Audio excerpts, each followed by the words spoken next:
Bueno chicos, vamos a explicar ahora el tema 2 de la prevención de riesgos laborales. Este es un tema que es continuación del uno y en él vamos a ver una serie de parámetros que tenemos que conocer porque en esta lección lo que tenemos que ver es una serie de legislación, sistemas de organización de la prevención y la gestión en sí que conlleva una empresa en cuanto a lo que es la prevención de riesgos laborales. En primer lugar hay que hacer alusión a lo que es el marco normativo, que son las normas que lo regulan. Bueno, ya desde hace tiempo se viene insistiendo mucho, sobre todo últimamente a finales del siglo pasado, pues de que era muy importante la prevención, porque resulta que hay unos convenios que ya internacionales casi lo establecen y porque el número, sobre todo porque el número de accidentes había aumentado considerablemente. Entonces a raíz de eso se creó una directiva marco en Europa, que fue la 89/391, que fue la que obligó a todos los países europeos que estábamos en la Unión Europea a tener una directriz y una, diríamos, una normativa común de cara a prevenir los accidentes laborales. Nuestra propia Constitución, su artículo 40, pues, también habla de que siempre hay que velar por la seguridad y higiene de los trabajadores y por tanto también era un mandamiento que hacía la Constitución y que no se estaba cumpliendo mucho. Finalmente, a raíz de todo eso, se creó la Prevención de Riesgos Laborales de 1995 y el Real Decreto 39/97 que regula los servicios de prevención. Esto fue lo que hizo que se creara luego una serie de reales decretos más específicos, pero en general estas son las leyes más importantes que regulan la prevención de riesgos laborales. Ya os digo, la directiva marco del 89, lo que es la Constitución, su artículo 40, y la ley de prevención de riesgos laborales del 95 son las tres leyes y disposiciones normativas más importantes. No hay que memorizar evidentemente diríamos los años, pero sí que hay que conocerlas porque son, diríamos, las leyes fundamentales sobre las que luego se van a regular una serie de decretos y otra serie de normativas diríamos, de jerarquía menor, pero que sí están basadas en ellas. Bueno, ya pasaríamos a ver lo que es la legislación propiamente dicha, ¿no? Entonces aquí lo que viene a hablar en principio el tema es de lo que ya sabemos, de que el empresario tiene un deber general de proteger a los trabajadores, evidentemente, y en materia de prevención no iba a ser menos por cuanto que todo riesgo que suponga trabajar en la empresa es consecuencia directa de su propia responsabilidad. Y por tanto habría que hacer una evaluación inicial en la cual el empresario está obligado a determinar puesto de trabajo por puesto de trabajo qué riesgos tiene cada uno e informar a los trabajadores. Evidentemente los trabajadores también tienen unas obligaciones que es la de asumir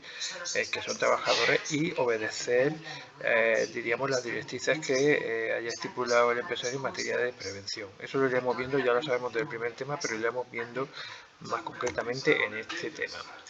Por tanto, en principio, la obligación del empresario es planificar los riesgos, como hemos dicho, que está determinada por qué hacer y cómo se lleva a cabo y qué recursos tiene que tener en cuenta la empresa para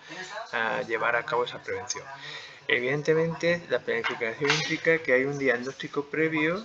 de detección de riesgos laborales a través de una evaluación inicial y en esa evaluación lo que se hay que evaluar es evidentemente qué riesgo existe y se debe hacer, como hemos dicho antes, por puesto de trabajo, no algo general, sino cada puesto es distinto, evidentemente, porque un puesto de secretaria no tiene el mismo riesgo, por ejemplo, que un tornero que está con un torno, que un electricista o cualquier otro trabajador de la empresa. Por eso se hace por puesto, porque cada puesto requiere una atención, cada puesto tiene un riesgo y cada puesto necesitará un equipo de protección individual en caso de que así lo necesite. Todo esto viene explicado, ya sabéis, en el tema 2 y a raíz de esa evaluación, pues el empresario o la empresa, ya sabéis que depende si es una empresa grande o un empresario pequeño, tiene la obligación también de proveer esos equipos de protección que necesitan los trabajadores y también determinar qué medidas de protección sean necesarias para que ellos trabajen los trabajadores de forma segura y que no sufran accidentes. Para eso tiene que tener en cuenta que, acordaos que en el otro tema vimos que primero se actuaba, diríamos, de forma preventiva, después venía la protección colectiva y por último la protección individual. Cuando ya hay que comprar equipos de protección individual porque son necesarios para determinados puestos de trabajo, pues hay que tener en cuenta que son estas las características características que vienen aquí. Primero, deben ser gratuitos. Evidentemente el trabajador no tiene que comprar el equipo de protección. En caso de que la empresa le obligara, se lo podría reclamar. Deben de ser adecuados, por supuesto, para cada puesto, y tener una garantía de calidad, que vienen marcados normalmente con las siglas CE. Ya sabéis que son las siglas que determinan incluso las mascarillas y todos los productos que compréis, lo que garantiza una calidad revisada aquí en Europa.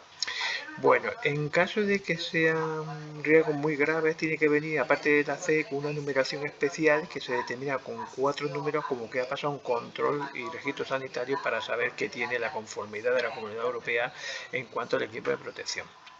Aquí también se incluye una declaración de conformidad y unas instrucciones que necesitan tener todos los equipos de protección individual para saber usarlo, y deben de ser siempre adaptados al trabajador, y ergonómico significa que tengan la medida necesaria para que el trabajador lo pueda usar en su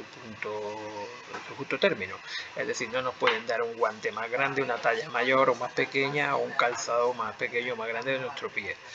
Tienen que ser evidentemente de uso personal porque no se pueden compartir, y siempre tiene obligación el empresario de informar, de formar a los trabajadores y de vigilar el cumplimiento de la normativa para que los trabajadores se los pongan y no tengan problemas con la inspección de trabajo. Además, siempre se debe elaborar un plan de emergencia, que es para situaciones concretas en que se pueda presentar una situación de emergencia, de incendio o de evacuación general, y tiene que estar preparado.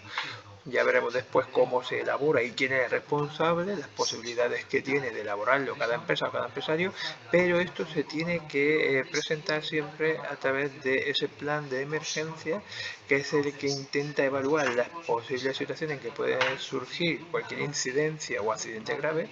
y hay que designar a un personal encargado de alertar, de avisar, de saber evacuar el edificio en caso de que sea necesario porque se presente esa eventualidad o ese acontecimiento. Evidentemente también hay que tener siempre coordinación con los servicios externos. Los servicios externos se refieren a bomberos, policía y centros de salud, en caso de que sea necesario evacuar a algún tipo de persona. Dependiendo también del tipo de empresa, si es pequeña, mediana o grande, pues habrá que tener contratado unos servicios o no. Todo esto lo iremos viendo. Otra de las obligaciones del empresario es adoptar medidas en caso de riesgo grave e inminente. Es decir, cuando hay a veces un riesgo grave e inminente, hay que saber adoptar una medida y tenerlo previsto para que no haya confusión y no podamos provocar más muertes o accidentes de otro tipo. Perdón. Para eso hay que evaluar el riesgo probable de que ocurra algo, un accidente o una incidencia. El empresario tiene siempre la obligación de incluir unas medidas de prevención y de informar a los trabajadores para que sepan actuar en determinados momentos de evacuación. Deben de darse unas instrucciones para que se sepa quién, cómo y cómo se determina lo que es la interrupción de la actividad, porque alguien tiene que ser, y luego lo veremos, normalmente es el delegado de prevención, en caso de que no esté el empresario, el que dice hay que interrumpir la actividad, evacuemos esto inmediatamente. Pues imaginaos, por ejemplo, ante un escape de gas que se está oliendo claramente a gas y que se ve que puede haber un incendio o una explosión inmediata, alguien tiene que dar la orden y evacuar el edificio inmediatamente antes de provocar una desgracia mayor. Debe de haber un nivel jerárquico de contacto, en el sentido de que siempre hay alguien que debe saber establecer el contacto con lo que es los servicios externos para avisar rápidamente, tomar decisiones y saber actuar en cada momento, y no que sea un caos y que nadie sepa lo que hacer. Y también debe de programarse siempre quién debe paralizar totalmente el trabajo, si el empresario o esos representantes de los trabajadores, que suelen ser los delegados de prevención, como después veremos, los que se encargarán de decidir en qué momento hay que actuar y cómo actuar. Otra de las obligaciones que tiene en ese plan de prevención de riesgos laborales de la empresa es la de, hemos dicho, informar y formar a los trabajadores. Siempre se debe informar y formar sobre los riesgos, primero de cada puesto de trabajo, en general de medidas de prevención y de protección. Deben de darnos siempre un manual de prevención, que normalmente se da como, se le da un manual al principio al trabajador para que se lo lea o se lo estudie y saber en cada momento lo que debe de hacer, pero es obligación de la empresa también proporcionarles. Además nos deben de dar una formación adaptada, diríamos, a los riesgos, en el sentido de que tenemos que tener información de cada puesto de trabajo, de cada máquina, el riesgo que conlleva, y siempre esa formación que nos den, acordados, debe de estar dentro de la jornada de trabajo. Es decir, que si nos mandan, por ejemplo, a una academia, a un centro donde tengan que darnos la formación, no puede ser en nuestra jornada, diríamos, de horas libres, es decir, fuera de nuestra jornada de trabajo, sino que esa formación se debe hacer en horario laboral, en horario lectivo o en horario laboral. No pueden utilizar nuestras horas del día libre para darnos la formación. Es obligación que lo den. Si lo dan en la empresa, tanto si se da en la empresa como si se manda a un centro externo, para que nos den esa formación, tiene que ser en horario laboral. Y el trabajador evidentemente está obligado a participar, ¿eh? Ahí sí tiene obligación de participar, y si se niega podría ser una falta grave el no hacerlo, porque forma parte de las obligaciones que tiene cada trabajador, además de ponerse, por ejemplo, los EPI y otras que ya veremos. Finalmente, también está obligado el empresario siempre a consultar con los representantes de los trabajadores y con el Comité de Seguridad y Salud Laboral, que después veremos qué es, todo lo referente al tema de prevención, porque es una cuestión conjunta que es mejor llevarlo entre todos, ya que todos vamos en el mismo barco y evidentemente a todos nos afecta la prevención, porque el empresario porque está poniendo en riesgo su propia empresa, y los trabajadores porque ponen en riesgo y en peligro su propia vida. Bueno, vamos a dejarlo aquí, después os grabo otro vídeo y continuamos, ¿vale? Un saludo, hasta ahora.